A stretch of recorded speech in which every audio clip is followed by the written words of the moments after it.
Just a little background. The Smesny family, as well as all the Czech families from Eastgate, Crosby, and everywhere, came from the Czech lands of Bohemia and Moravia in Central Europe.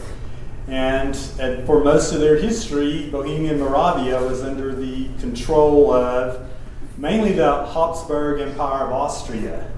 And Habsburg Austrians controlled pretty much all the German states until 1866, when Otto von Bismarck decided he had enough of Austrian interference in the North German states, so he picked a war with Austria, and the Prussians and the German states beat the Austrians. And so in 1867, the Hungarians threatened to leave the empire, that they were not given equal status with the Austrians. So in 1867, you had the Empire of Austria-Hungary. And a few years later, the Germans taught the French a lesson, and you had the German Empire was formed in 1871 after the Franco-Prussian War.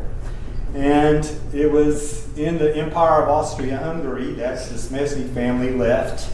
Over a period of years, the whole family didn't come together. They came at different times, but the mother and brought some of her children over in 1912. I say it's a Czech family with German roots because this is what my Uncle Joe Smesny told me. The Smesny family originated from the village of Kostelec, and I'm going to butcher some of these Czech names, but I figure most people here is not going to know the difference. The Smesny family originated from the village of Kostelec, Stipa, in the Czech land of Moravia. Smesny family legend states that the patriarch of the Smesny family was a deserter of the Prussian military. Prussian, not Russian. He fled from the German kingdom of Prussia to escape the military authorities and settled in the Czech land of Moravia, which at that time was under Austrian domination. And the area they settled in was in southeastern Moravia, not far from the present Czech Republic's boundary with Slovakia, and just north of the border with Hungary.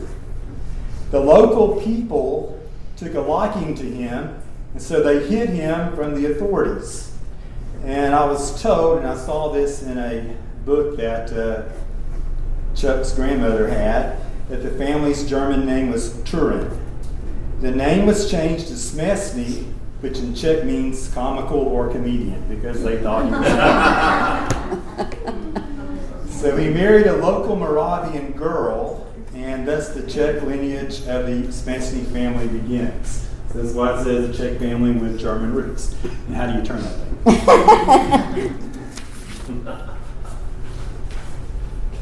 Well, let's hope I can do it. Each quadriplegic. Yeah. Okay. So one of the children born to this couple, and I don't know their names, they're out there somewhere, but I just don't have them. One of the children born to this couple is son Anton, and that's Anton right there. And in case you're wondering, if you translate Anton into English, it's Anthony. And Anton Smesny was born March the 25th, 1853 in Kostelec, Stipa, Moravia.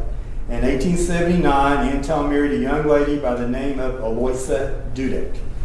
And Aloisie is Louise in English. They were married in the Panna Maria Catholic Church in the nearby village of Stipski, as there was not a Catholic church in Kostelec. Aloisie Dudek was born in Kostelec on December the 6th, 1860. And this is Aloisie right here. And Chuck's grandmother, who I call Mary Smesny, said this was probably her mother, but no one is sure. 10 children would be born to this couple, 7 of which would live to maturity. Anton Smesny was a fireman in Kostelec. The story goes that one evening, Anton went to a local tavern with some of his co-workers and drank a few rounds of pivo, which I'm sure many of y'all know what pivo is, Czech word for beer. As he was on his way home, feeling happy, Anton slipped on the ice, fell to the ground, and lost consciousness. And he died on October the 26th, 1905, at the age of 52. One story I heard is that when they found him, his body was just frozen stiff. And Aunt Mary Smesny told me a lot of stuff. I had a lot of conversations with her. By that time, two of Anton and Aloisie Smesny's daughters had already left Moravia and settled in Texas. The story goes that John Pavlesek of Friedeck, Texas, had written the Smesny family that he needed the girls to help him on his farm. The oldest Smesny daughter, Philomena, and the youngest daughter, Frances, left their family in 1900 to go to Texas. In 1909, the oldest Smesny son, Frank, left Moravia to join his sisters in Texas. In 1912, Aloisie Smesny made the decision to take the rest of her family to Texas. She had her sons Theodore, Joby, and Ludwig, as well as her middle daughter Louise, and Louise's husband Joseph Rogel, and their two children, Hermina and Job, with her in Kostalik. Aloisie Smesny sold her home and property to Rudolph Smesny, who was a brother of Anton. The money from the sale enabled Aloisie to make the voyage to Texas. In a journal written by Aloisie's son-in-law, Joseph Rogel, he wrote that the Smesny and Rogel families bid farewell to their neighbors and kindred in Kostalik on the morning of March the 31st, 1912, and traveled by wagon to the railway station in Zlin, where they boarded a passenger train to Otrokovici. At Otrokovici, they boarded a train which took them to the north. On April the 1st, Joseph Rogel wrote that they went through a medical inspection at Ratibor, and the health officials held Theodore Smesny back because he showed signs of trachoma, which is a bacterial infection that affects the eyes and is contagious, and if it's not treated early, will cause blindness. Theodore Smesny returned to Kostalik, where he lived with his uncle Rudolph Smesny, but Theodore joined his family in Texas a year and a half later in the fall of 1913. On April the 3rd, 1912, Joseph Rogel wrote that they arrived in Bremen, Germany, where they again went through medical inspections. Joseph Rogel wrote what a beautiful city Bremen was. On the morning of April the 4th, the family traveled by train to the Bremen harbor, where they boarded the steamship SS Hanover. The family story was told that the family came to America on the steamship because Aloisie Smesny could not afford the fares for the entire family to come on a passenger ship. At noon, the siren of the steamship sounded, and the steamship started to move slowly out of the harbor. Thus began the family's voyage to America.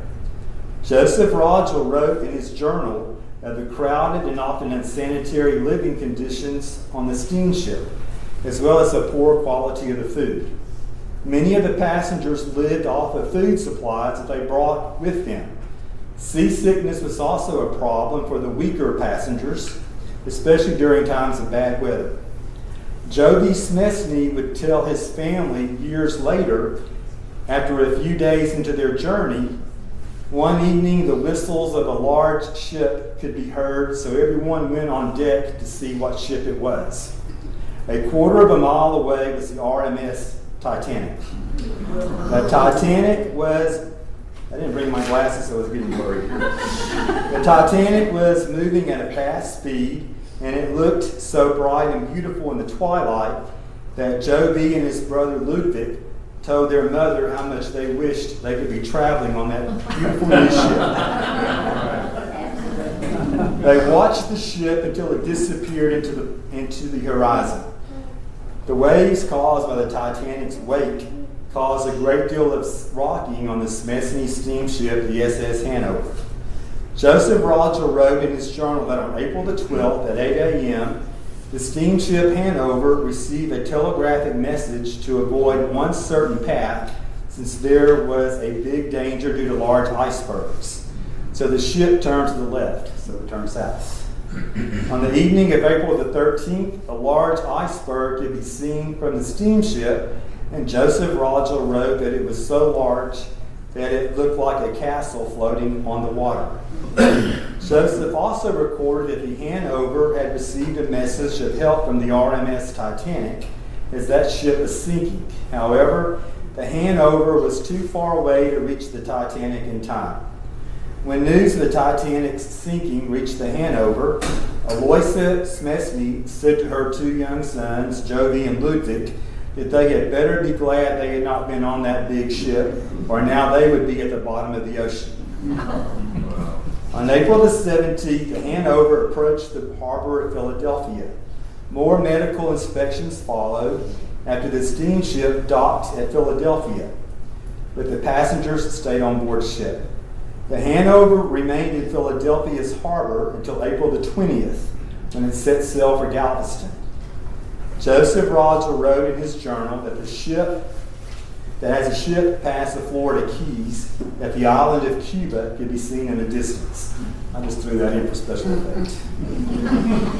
The Hanover docked at the port of Galveston on April the 26th, 1912. The family stayed on board ship one more night. On the morning of April the 27th, more medical examinations came. Look at all the medical examinations that they went through just to come here. And now you see In the immigration medical records, Aloisie Smesny's physical description was given as 5 feet 3 inches in height, with a fair complexion, blonde hair, and gray eyes.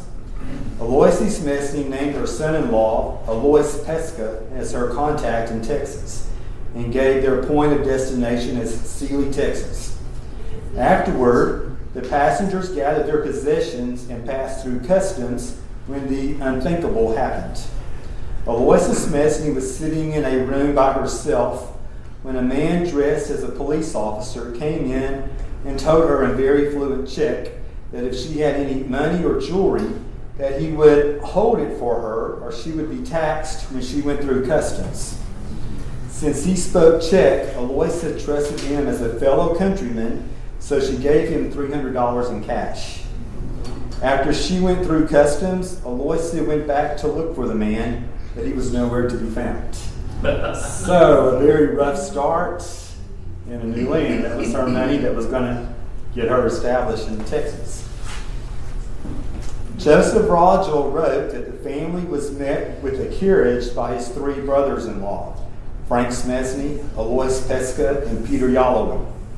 The family went to a hotel that belonged to Frantesic, and this is a 3-mile-long Czech name, so I'm not even going to say it. I'm just going to say they went to Frank's place, where they had lunch and a toast to their reunion. So I'm sure Aloisie Smesny did not feel much like celebrating. She just had $300 stolen from her. At 5 p.m., the family boarded a train in Galveston, and at 10 p.m., the family arrived in Sealy, where they were welcomed by Smesny daughters, Frances Pesca and Philomena Yalloway.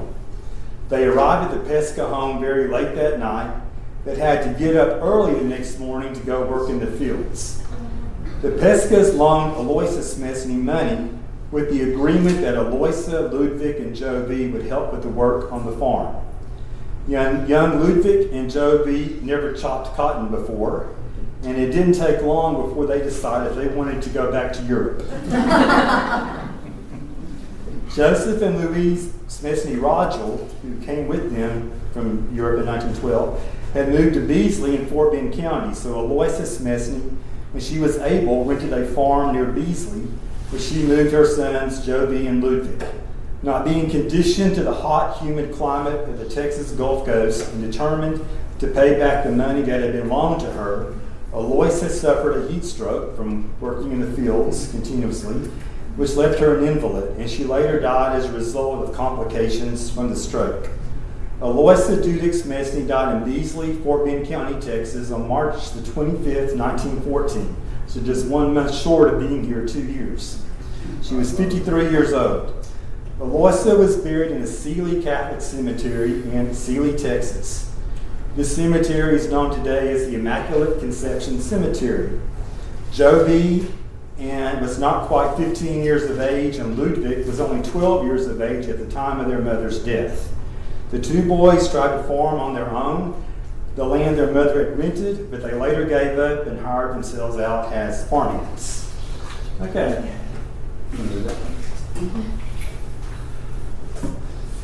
This is the family, Anton and Aloisie Smesny. So like I said, he was born March 25th, 1853, died October 26, 1905. Aloisie was born December 6, 1860, died March 25th, 1914. And they were the parents of 10 children. Their first daughter, Francesca, was less than a year old when she passed away in 1880. Philomena is the oldest daughter who survived. She married a widower, Peter Galloway. And Aloisie or Louis Smesny, she married in Europe, Joseph Rogel, in 1906.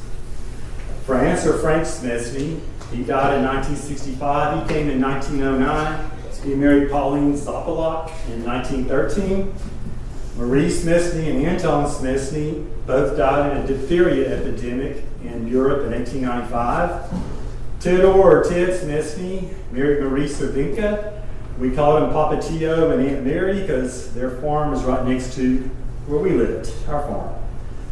And Joseph Wycliffe, Joe V., he married, his first wife was Aloisie Sodolak. She died less than a year after they married. And then he married Mary Rahunik. So to us, they were Grandpa Joe and Grandma Mary. And then Ludwig Smesny married Frances Scarpa. That's Felix's aunt. And also, she was an aunt to Miss Eileen Parker's first husband, Joe Hodgdick, because his mother was also a Scarpa. Frances Scarpa died in 1945, and Ludwig Smesny married Annie Hodgdick, who was also an aunt to Eileen Parker's husband, Joe Hodgdick. So, Uncle Ludwig must have really liked the Hodgdick family because he was determined to stay related to them. And his first wife was Mrs. Hodgdick's sister. His second wife was Mr. Hodgdick's sister. And these are the 7 siblings that came from Europe. This is Philomena Galloway, the oldest sister. And she and her younger sister, Frances Pesca, came together in 1900. She married a widower who was 17 years older than she was. He had 5 children. They got married, they had 6 more children. So she had a household. And they lived in Colorado County and later in Orchard, which is just in northern Fort Bend County, just below the Austin County line. She spoke Czech, of course, that was her native language. She also was very fluent in German. I know that because that's what Mary Smesny told me. She came to Eastgate in 1949 when Uncle Joe and Aunt Marveline got married, and my great-grandmother, Anna Bodie, came from her home up close to West in Central Texas to the wedding because Aunt Marveline was her oldest granddaughter and her first grandchild to get married. So, Aunt Philomena and my great-grandma Bodie met at the wedding reception, and I heard that they had a lively conversation in German. And they all wondered, where did she learn to speak German? She told them, well, several of her neighbors had been German, so she learned the language. Miss Pesca here, she is the reason why the Smesnys came to Eastgate. Her husband was Alois Pesca, and his sister was Frances Smykel Pesca. And the Smykels came to Eastgate in the early years of the community's development. The Smykels were charter members of St. Anne's Catholic Church. So the Smykels came to Eastgate, the Pescas came, and Mrs. Pesca wrote letters to get 3 of her brothers to move to Eastgate too. So, all you Smesnys, if you see a Michael, give him a great big bear hug, because indirectly, they're responsible for y'all being here. And Mrs. Rogel, like I said, she married in Europe.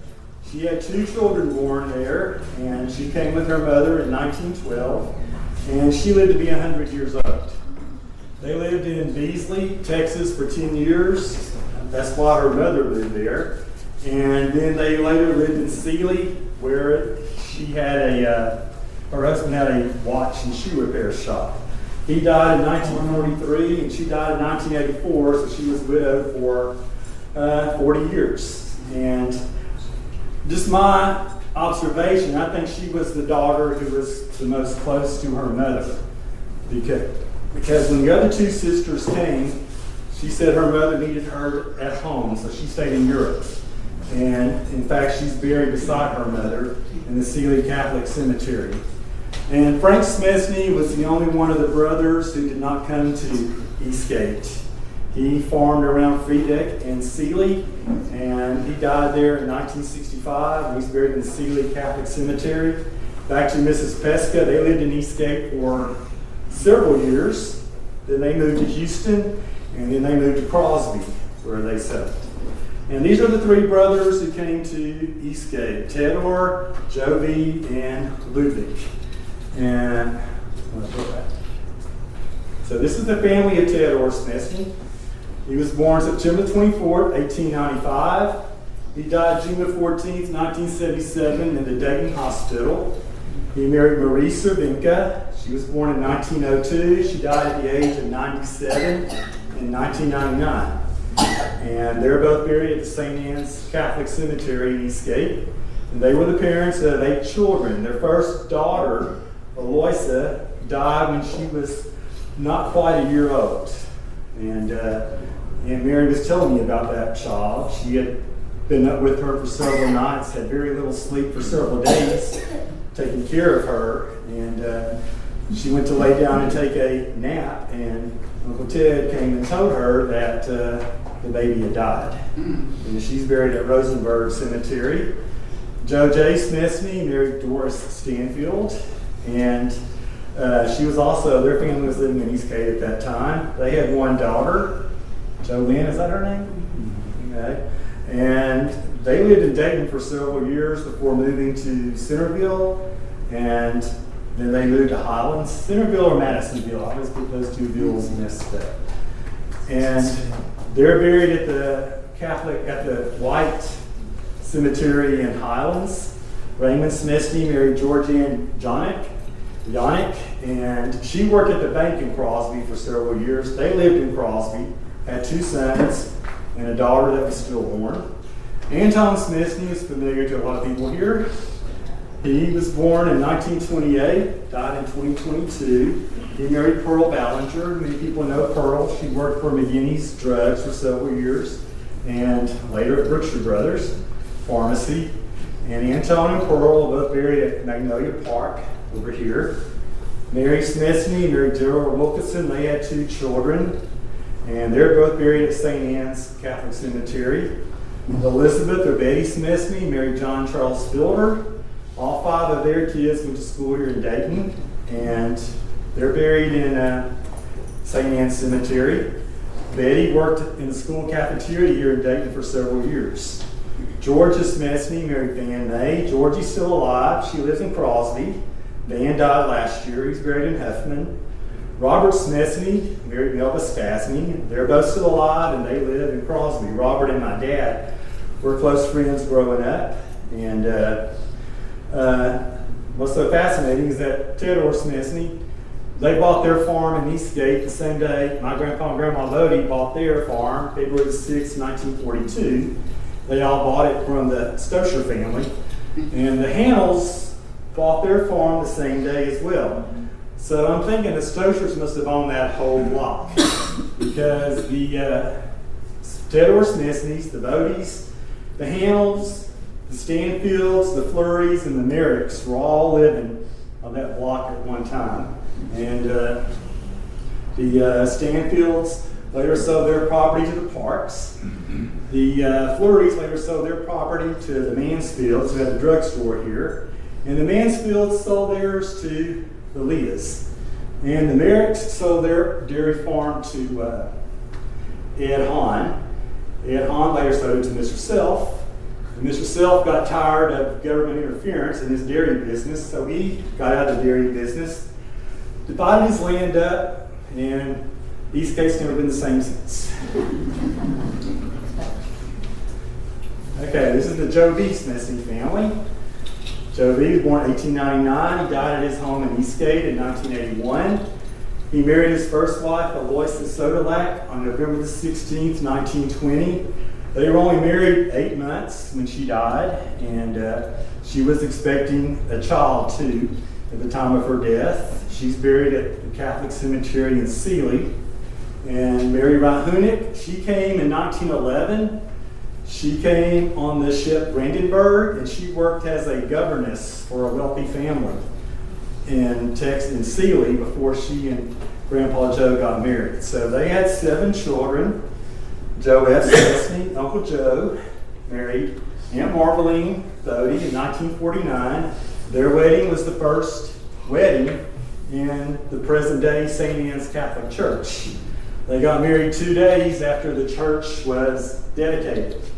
And Uncle Joe told me that Miss Christine Janacek let them use all the flowers that was used in the dedication service for their wedding.